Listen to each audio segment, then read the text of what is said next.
All right. This is Kathryn White and Dawnita Fogleman. You may hear Veggie Tales in the background and a toddler screaming, "Crackers!" And if so, please do send the mommy more chocolate and cookies because she needs help. She's okay. So, today we are going to be talking about role play, and not that kind of role play, yo nasty, get your head out of the gutter. It is about role playing in the development of children or even adults, and social and brain development and the roles it plays in that. Do you want to add anything? I did. We've always enjoyed games, and when you guys were little, I paid very close attention to the way you all would play, with your little kitchen set or the little dollhouse, just watching, very careful about how now they need to be nice to each other. The dollies need to play nice together or whatever, to try to encourage, because you were practicing to be adults. Right. So starting even at that very youngest age, role play is just a natural part of what's of what children do. They do it automatically. Right. And that's so we'll be getting into some of that as I share my slides. So when you get it figured out. Yep, when I get it figured out. Let's see what this does. All right, let's see if I can do it full screen. My computer will no longer handle Zoom calls. It will all of a sudden just say, nope, not doing this, and it will turn itself off. So this is why Kathryn is hosting this time. All right. How does that look on your end? That looks really good. Okay. Kathryn did these slides, and I just think they came out really cute. I hate Canva. She likes Canva. So if you're familiar with Canva, give us a thumbs up. or let us know in the comments if you're a Canva fan or a not Canva fan. Yeah. So if you use anything, let us know what inquiring minds want to know. I've tried using it several times. I get really frustrated. Dawnita is not a good person. So she is not a happy person. I'm speaking from experience. So anybody who thinks the homeschooling thing that I always get is, oh, I would never have the patience to homeschool. My goodness. My mom homeschooled us all, and she was not a patient person. She is a Gen Xer. Okay. No patience. There's no patience at all. I love those TikToks with the Gen X. I mean, we were left to ourselves. We raised ourselves, for heaven's sakes. Anyway. And that kind of works into some role play there, too. It really does. It really does. Unfortunately, the girls weren't introduced to role play in the same way that the boys were. And right. That's probably a topic for another day. But Right. All right. So our topic outline is we're going to be talking about what role playing is, what it does, the different types of role play, and try to wrap it up before we get kicked off of the free version of Zoom. So yes. And I would like to preface that part of the reason that we are going into this is because I've seen through the years some concerning role playing among the homeschool actions among homeschoolers. And whenever I brought up what role playing is and how it should be guided and directed, not having been raised in a Christian home, I've got a different worldview of my Bible believing, beliefs and everything. And it wasn't received well, me trying to tell them that the children were role playing and for them to understand it. I thought we turned the water off, Paul. It sounds beautiful. Don't think of it as someone peeing in the toilet. It's fine. The tower garden. Okay, let me unplug that real quick. It sounds okay on my end. Does it? But you're deaf. Just let people know it's the tower garden, and you're not I'm not in the bathroom. Yes. So okay. On to the video. Role playing is essentially definitely for children. It is tea time. It is them learning. Well, we'll get further into that. I'm going to read the Bible verses really quick. So Genesis 6:5 says, the Lord saw that the wickedness of man was great in the earth, and that every intention of the thoughts of his heart was only evil continually. And in some versions, that is not just thoughts, that is imagination. That to yourself. Yes, and children automatically use their imagination, even the littlest ones. The little one there is a little over 2 years old. So she'll carry her little Dee around. She calls the baby Dee. She'll carry her little Dee around, and she puts the Dee down for a nap, and she kisses the Dee night. And if the Dee falls down, she'll say, "Oh, poor Dee." She has a collection of rubber duckies, and the rubber duckies have many, many different adventures, and they will kiss each other and do all sorts of things.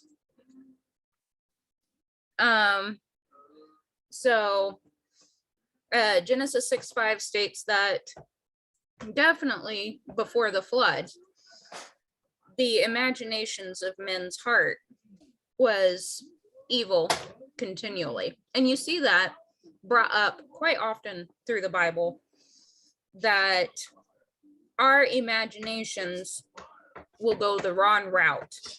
It is something he has given us. He created us to be creative beings, and creativity starts in imagination.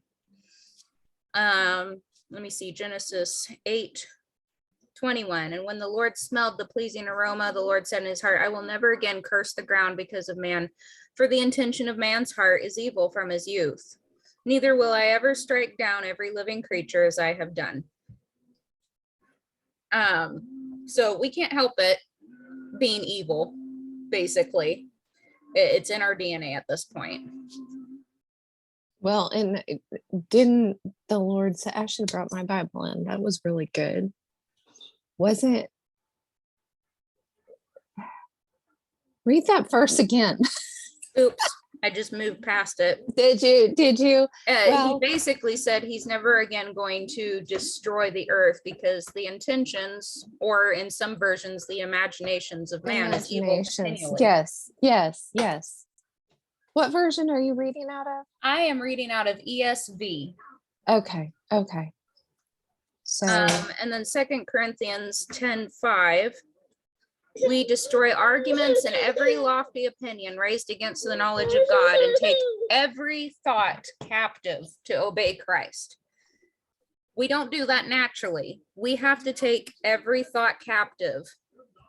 And role playing is practice for that. Yes. So what is role playing for children? Role playing is she's helping. She is absolutely helping. For children, role playing is practice for adulthood. It is. So I just want that to be absolutely clear. For little children, role playing is practice for adulthood. So and I forgot to pull up the websites and the citations for this, but we are actually there are more studies being done on, definitely in this digital age where kids are constantly stuck to a screen and stuff, not having outside time and not getting into books. And definitely they are starting to see just not getting out and role playing, just playing with each other is causing developmental delays and causing social delays. And our kids, because they're not role playing with each other, playing house, playing cowboys and Indians, playing tea party, and they're stuck to a device all the time, they are, sorry, Pilot. She jumped on top of Pilot. Poor boy. We're seeing big problems because of this. So role playing was not just invented in 1974. And for those of you who don't know, in 1974, that is when Dungeons and Dragons dropped and started becoming a big sensation. Dungeons and Dragons was built off of war games. War games are very old. Humans have been playing war games since as far back we can somebody tell had in published Egypt and Babylon. Yeah, somebody will know more about it than I do, but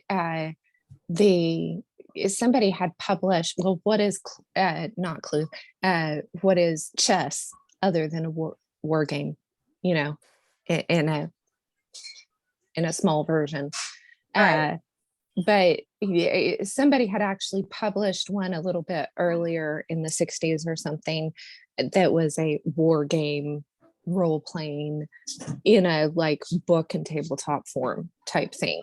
But yes, it had been something people had been doing for a long time. Strategy games, you practice the strategy for what you're going to have to potentially do. And a lot of times what a war game involves is you playing the role of your opponent. Right. You have to get inside their head to know what their next move is going to be. Yeah, historians can use that as a tool as well. Mm-hmm. When archaeologists are digging things up and they're like, okay, if there was a battle here and there was this stuff that we got here and this information that we got here, then let's see how this could have played out. Mm-hmm. And even in documentaries, they'll do a role-playing scenario of what they think the historical situation was. So role-playing is not just Dungeons and Dragons. It starts in the imagination. It's working through and mentally preparing for the what if. School plays are role play. Role play is used daily for training, customer service, emergency service. I've been in both of those. And you were in it in schools too. Yeah. We talk a lot about mental health and fighting bullying, and the schools use role playing to help children know how to react properly to different situations. With my two older boys, that's one of the better ways to help them think through situations too. And we don't necessarily go and don on a bunch of robes or anything and dress up like the bad guy or whatever the situation calls for. But we just helping them into think the mindset. Through. You know, I one of the instances was, okay, say something starts on fire in the kitchen while I'm not here. You know, I sometimes go out and do house cleaning, and I'm in the local area, but I'm like, okay, say something happens too fast for you guys to be able to call me and me to get home, even just down the street, to come take care of it. Say the kitchen sets on fire and it's a big fire and it's spreading fast. What do you do? And they have to get into that role and work through that what if and what do I do.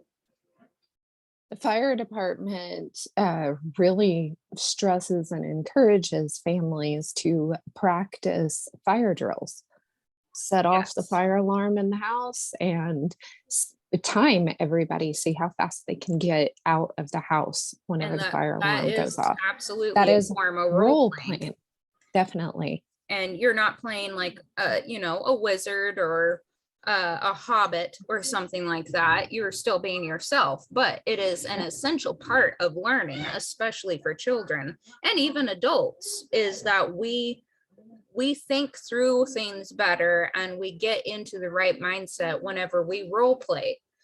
We do the what if thing in our brain anyway. Mhm. So if And you it what if turns- all the bad things that can happen, you can be scared, you can be frightened, you can end up with anxiety. I had a friend one time that she was constantly stuck in the what if. She lived over by a river and there were a lot of cliffs and stuff. What? What if you just didn't torture the cat into having to put you in your place?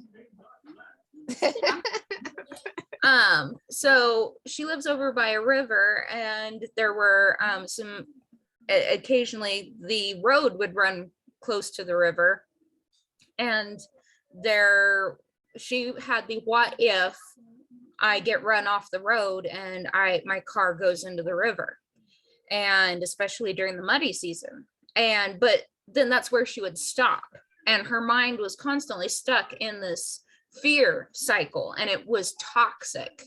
And I helped her work through it one time by going, okay, what if let's Google and research what to do if my car gets stuck in water. And believe it or not, there are actually articles in WikiHows on what to do if your car gets stuck underwater. And so and then just helping her get in that mindset of, okay, if I do get run off the road, here is what I can do. And it helped take care of that toxic cycle going on. It empowers you. You have a plan, you have it, and that's why we encourage prepping, is having that plan in mind. Like your plan may be blown away with the next tornado, all of the food that you get stocked up may go in the next wildfire, whatever. Right. But if you've got the plan, then you feel better about it. Yeah. And Proverbs 4:23 here says, keep your heart with all vigilance, for from it flows the springs of life.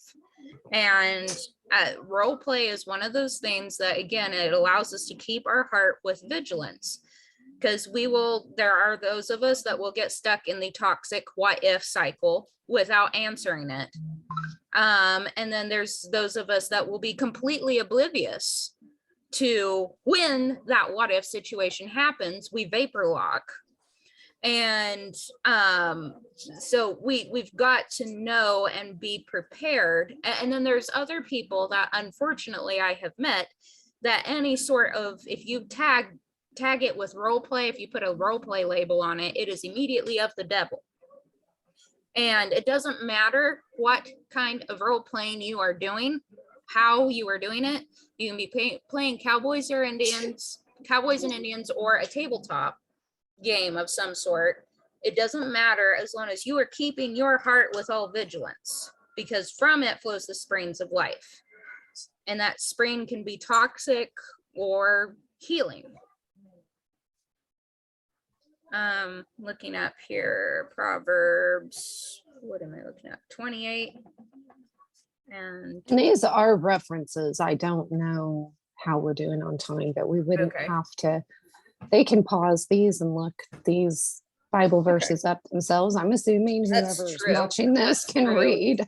I will note on I just wanted to make sure people have got this.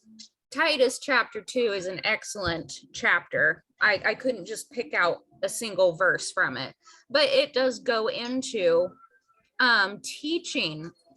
Titus was being commissioned to teach the people, the men and the women, the old men and the old women in the church to play proper roles.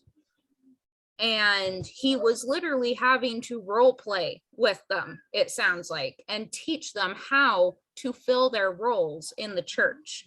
So definitely go give Titus 2 a read. All of these are very good. So what does role play do for us, and especially in children? One of the first things it does is help with communication. Now, I've seen this with my boys. I do play Dungeons and Dragons with my boys. I am the game master. I control the situations very carefully because, as we'll get into later, any role play you do, whether you are playing Tea Party, it can either be an innocent little tea party or it can turn into some kinky Alice in Wonderland thing. And the same thing with Dungeons and Dragons. And I have noticed since playing Dungeons and Dragons with my boys, beforehand, they had a very hard time communicating with each other. In fact, communication was almost non-existent. They would just argue and bicker and belittle each other until they got what they wanted out of each other, basically. There was no teamwork. There was no communication. Since doing that, and because I had control of the environment, basically, and I'm not going to sit there and harp at them. Why can't you just get along? Why can't you just talk it out? Is that how you treat each other? I would sit there and let their characters knit and chip their teeth at each other. And then it's like, and while your characters are doing this, suddenly, all of a sudden, a troll comes stomping up to you guys. And now you're in combat.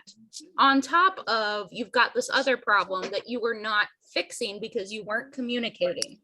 Which moves into the awareness.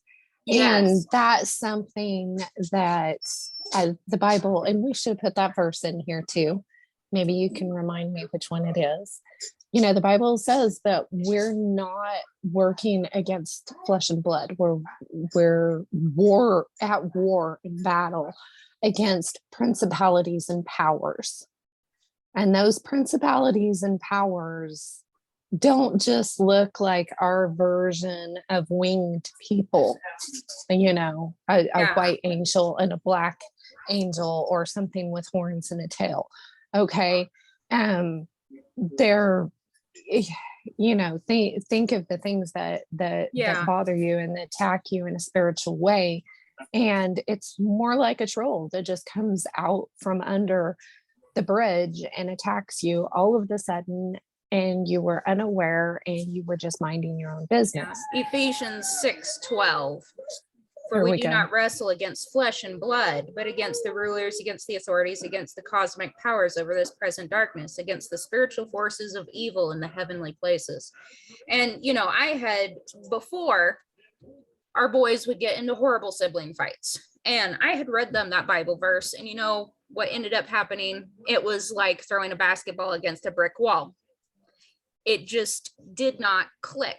It doesn't. But soon as they got into role playing and they're in a safe environment where bonus mom and dad are not going to sit there and harp at them or preach at them or hand them Bible verses, but they're in an environment where their characters are not them, and their characters can be punished without them feeling like they're being punished or whatever. You know, it's safe.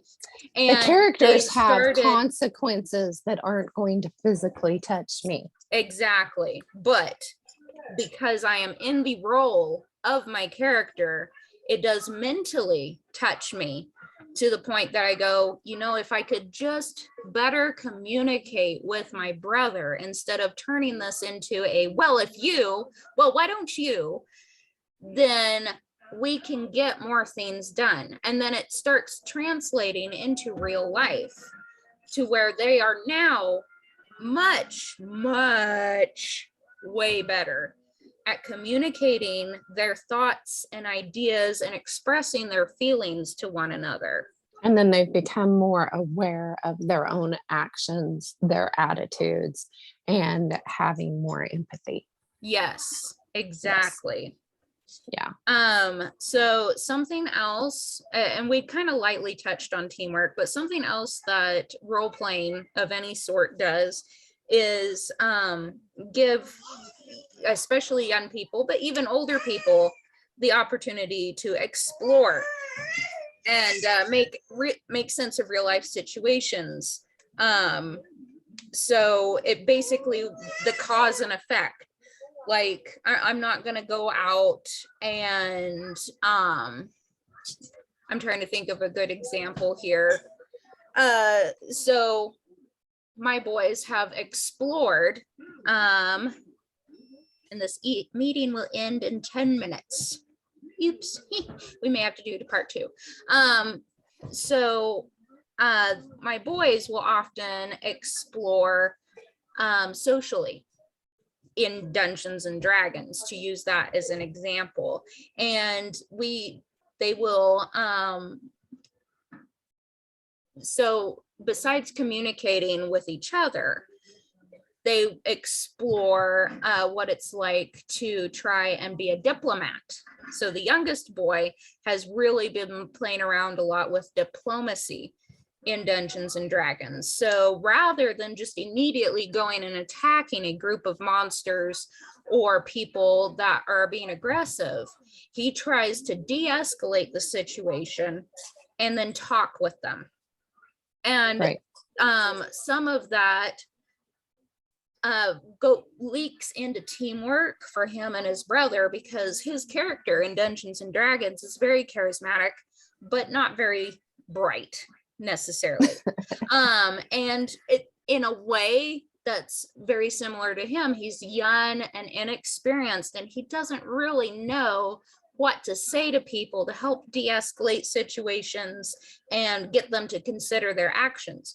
Whereas his older brother does, and is very good at knowing quick phrases to use to get people's attention and get things to de-escalate.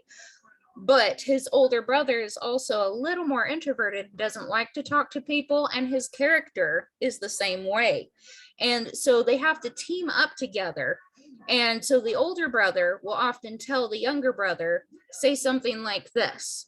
And then the younger brother will do that. And so they've been working as a team and then exploring what it's like to be a diplomat and stuff like that.